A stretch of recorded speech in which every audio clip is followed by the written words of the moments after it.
Ang huling pangarap, sa isang tahimik na baryo, may isang batang lalaki na nagngangalang Luis. Lumaki siya sa hirap, ngunit may malaki siyang pangarap, ang maging isang guro. Madalas siyang makita sa ilalim ng punong mangga sa tabi ng ilog, hawak ang lumang aklat na bigay ng kanyang guro. Hindi ako titigil hanggat hindi ko naaabot ang pangarap ko, sambit niya sa sarili. Ngunit hindi naging madali ang buhay ni Luis.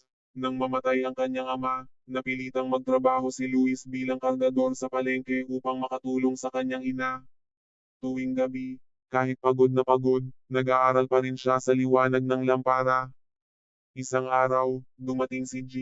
Manalo, isang mabait na negosyanteng taga Maynila, sa kanilang baryo.